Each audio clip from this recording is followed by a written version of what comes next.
second part of today's class online is the marketing mix, also known as the 4Ps. And these are four categories that businesses can adjust to make their product stand out, that make their consumers choose them over another competitor. So we want to understand these 4Ps, these terms, by the end of this lesson. So the marketing mix is all the characteristics that a company can change for their good and service. Now this could describe a good, something that you buy, like a car. It could describe a service, like a music teacher. It could describe a product service mix. For example, a restaurant must have good food and good service. So companies find the right mix of the 4Ps to get the best sales and the most profit that they can. So they are: product, what it is that's for sale; the price, how much does it cost; the place, where can it be purchased and at what times; and the promotion, what's been done to call attention to it and get people to buy it. So you pretty much answering these questions. Again, the product, what is the good or service that's being sold? When you think of product, don't necessarily think that it has to be a physical thing. It could be a service as well. So the goal of marketing is to sell what the business makes. So if a car company is making a car that just isn't in demand because the fuel economy is not good, or the safety is bad, then that's a marketing issue. Or if people aren't aware of the new product being launched and they don't know where to purchase it, again, that can be a problem. So you might notice from time to time, in order to increase sales, that the marketing mix is adjusted. So maybe think of a product you use. How do they adjust the 4Ps? So I would use, I've noticed since a lot of the stores have been closed down, I'm getting more notifications through apps to promote businesses, to sort of remind me to shop there, or offering special deals to lower the price or buy one, get one. So they choose to have a little bit of a sale, or they choose to do a little bit of a online promotion to get everyone's attention during these times. So the first element is the product, what it is that's being sold.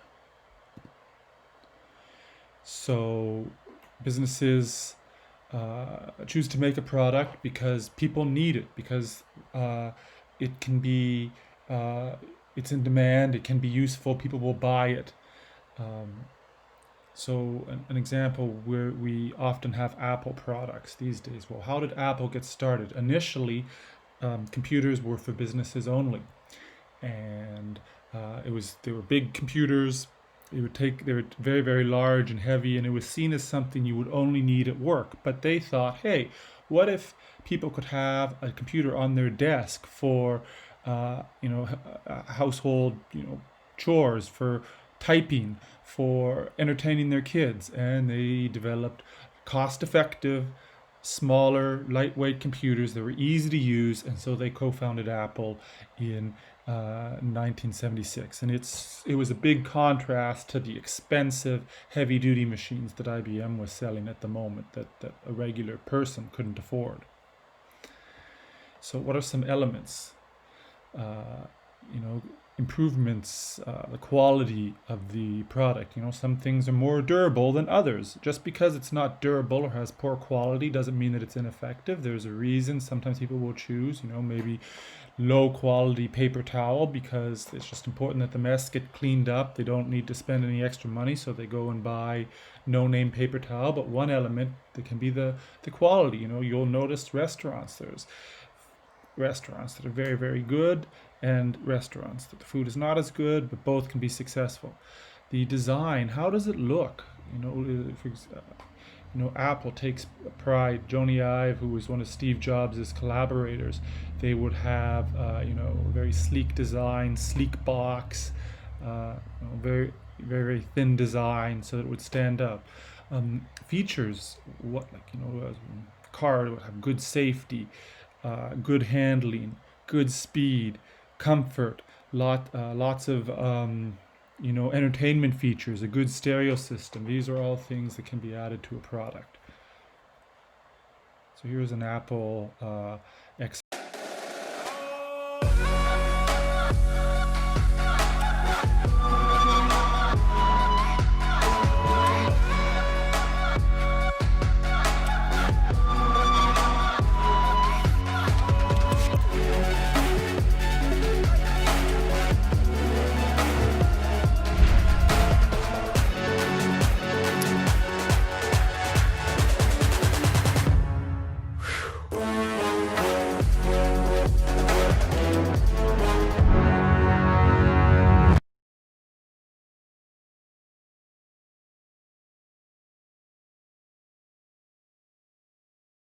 So as that ad played, think about what uh, benefits. Was it that most appealed to you? Was it the design? Was it the high quality screen you could see? What other features it was that made that product stand out? Uh,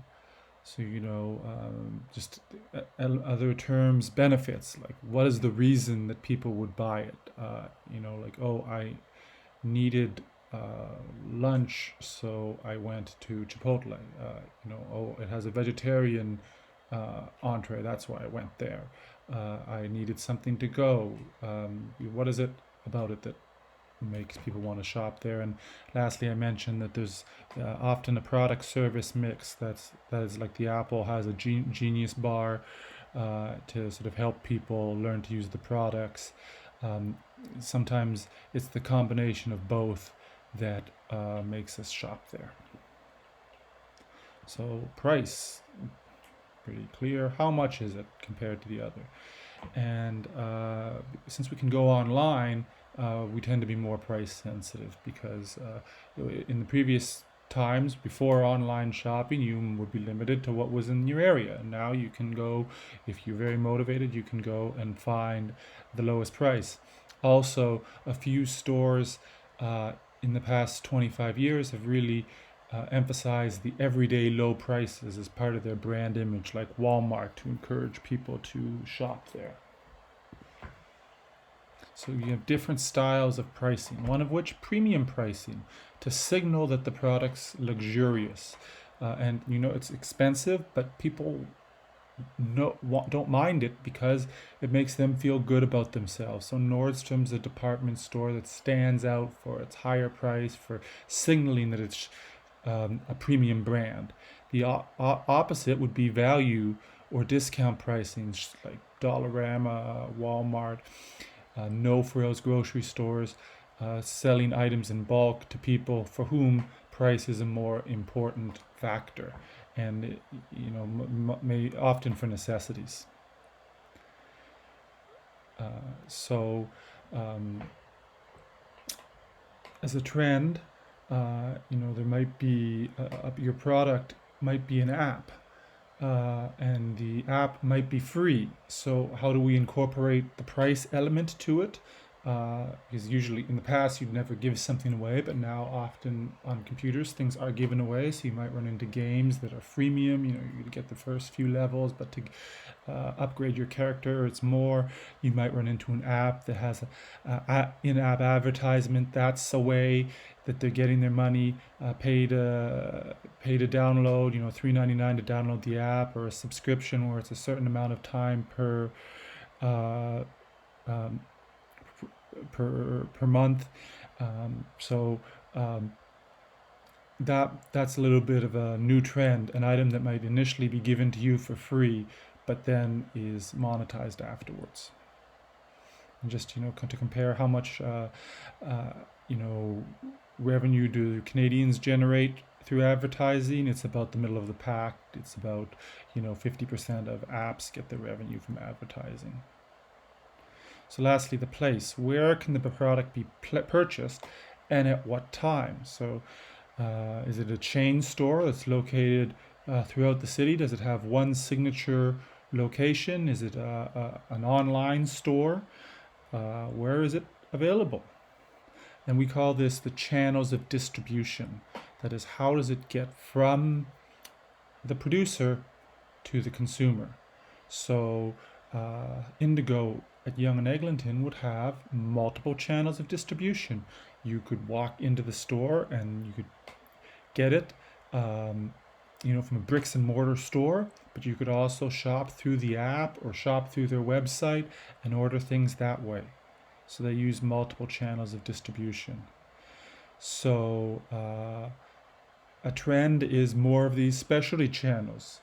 That is using apps, websites, and sometimes businesses don't even have a store. They just do it all online. So a trend might be that there is no physical place, but rather it's available through the website. Or it's a company that, for example, retails through Amazon, and it provides the goods to Amazon. Amazon fulfills your order and sends it to you. That's a bit of a specialty channel. It's not direct from the consumer and the producer.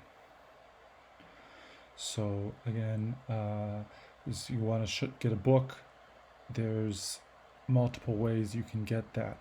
An example would might be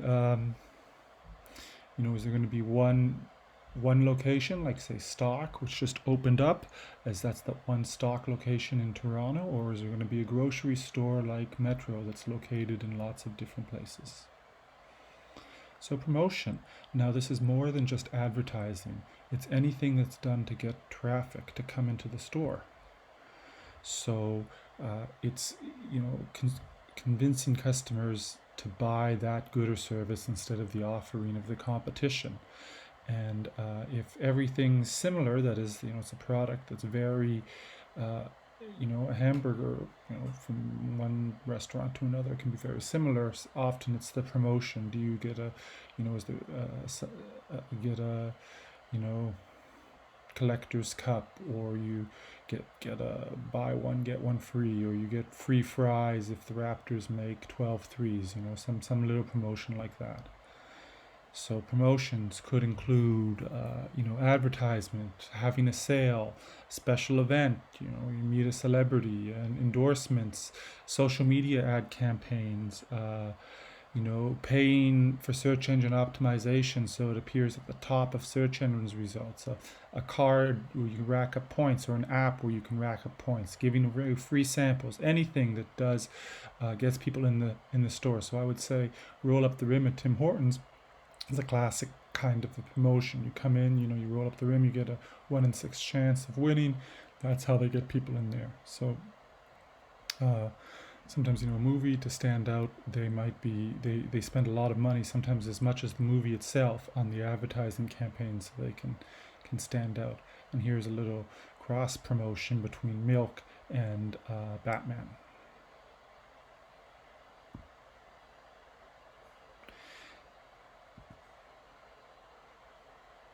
So just when you do the next activity, these are the questions I was thinking of answering. That is, what's the unique selling proposition? You're going to compare two services. What makes one different from the other? What's that unique thing that Netflix or YouTube has that makes it stand out? How do they promote themselves? Where are they available?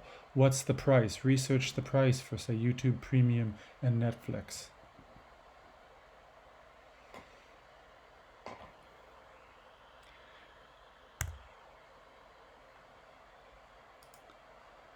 So here is the activity which I'd like you to do in groups.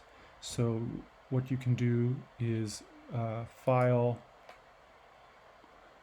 make a copy, and save it with your own name in it, and then we have a table here. Try to have it take up about a page when you're done. Each person can do their research. You can delegate that yourself, and each person can say edit in their own colors. So put each person's name down and which color they use. So if we have 3 people, we're going to have 3 different colors to understand who did what, and sort of figure out this situation. So the idea is Cobra Kai on Netflix has been the #1 show for the past couple of weeks since it switched from YouTube. It's not really a new show, right? It came out in 2018, but now it's drawing a lot more audience just because of the switch in platforms. So figure out what it is that's different between YouTube Premium, or YouTube Red as it was called, and Netflix, and try to write down some concrete reasons. How specifically is Netflix different from YouTube? And if you don't have a subscription to YouTube Premium, you could research this. If someone does have a subscription, maybe they could take the lead and fill out those particular points of view. And as you go through, try to answer all the questions here in the handout. Put everyone's name in it. Give it a clear name, and drop it off in the Google Classroom.